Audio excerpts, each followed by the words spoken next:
आरक्षण की छोटी सी चिंगारी जिसे वक्त रहते संभाल लिया जाते तो शायद बांग्लादेश में शेख हसीना का वो हश्र ना होता जो आज देखने को मिल रहा। उन्मादी भीड़ ने बांग्लादेश की सालों की मेहनत दुनिया में बनती छवि को पलीता लगा दिया है। पर ये हालात भारत, खासकर मोदी सरकार के लिए बड़े सबक से कम नहीं, क्योंकि बांग्लादेश या यूं कहे एशिया के देशों के राजनीतिक, सामाजिक, धार्मिक समीकरणों में कुछ ना कुछ समानता जरूर है। तो ऐसे में बांग्लादेश का ये बवाल भारत के लिए कैसे बड़े संकेत लेकर आया है, आज समझते हैं। बांग्लादेश और भारत की सामाजिक पृष्ठभूमि लगभग एक जैसी है। शेख हसीना के नेतृत्व में बांग्लादेश भी तेजी से तरक्की कर रहा था, पर देश के लोग बहकावे में आकर क्रांति कर दिए। भारत उन परिस्थितियों से बहुत कुछ सीख सकता है।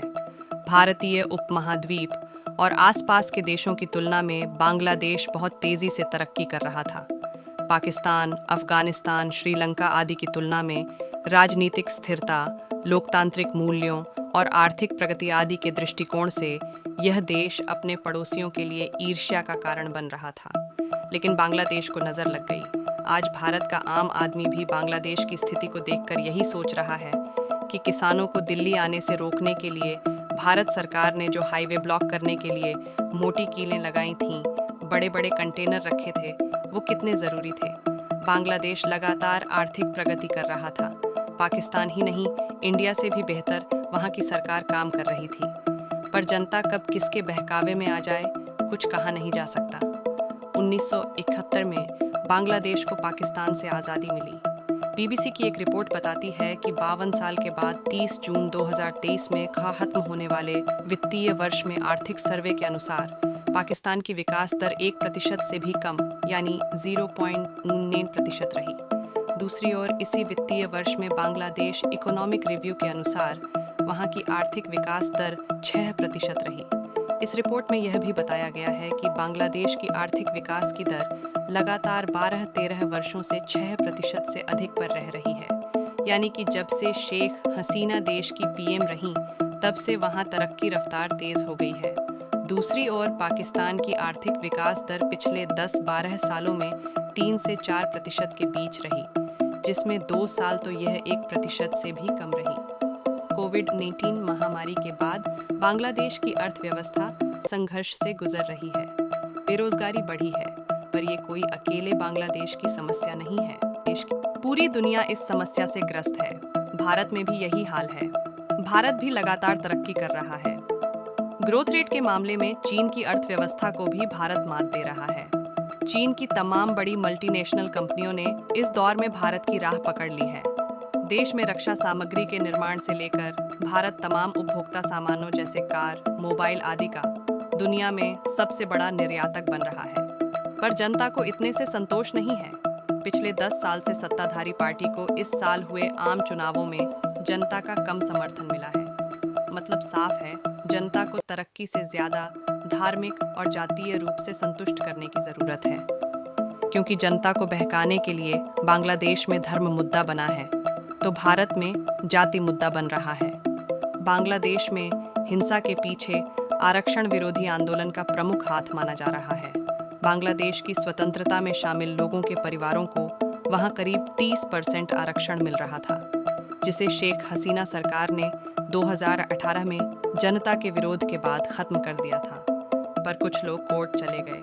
बाद में वहां की सुप्रीम कोर्ट ने आरक्षण को बहाल कर दिया।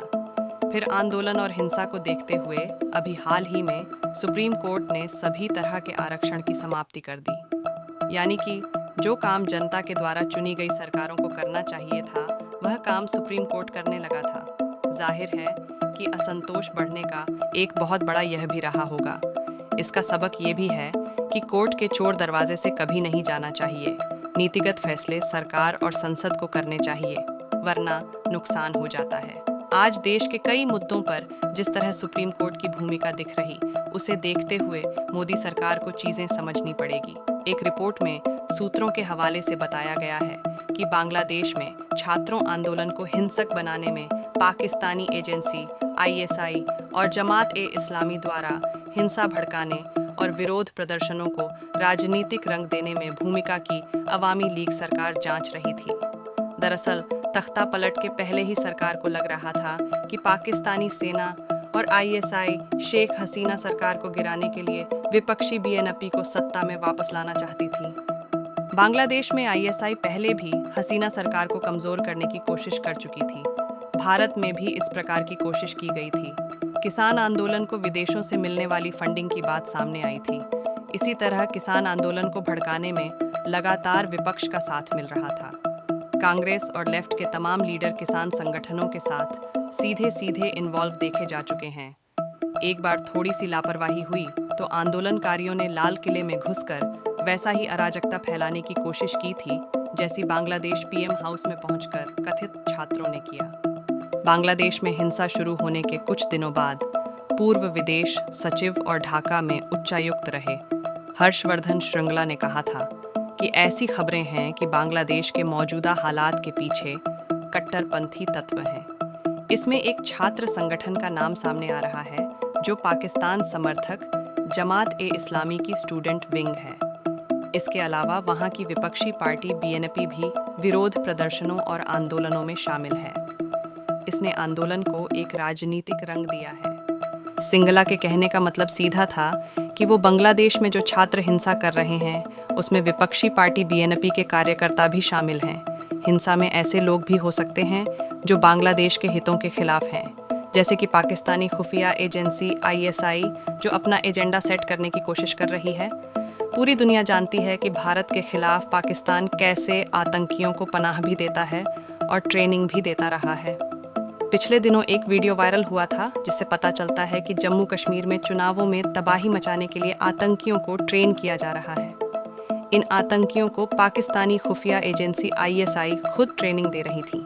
कहने का मतलब सिर्फ इतना है कि विदेशी एजेंसियों से अतिरिक्त सावधानी बरतने की ज़रूरत है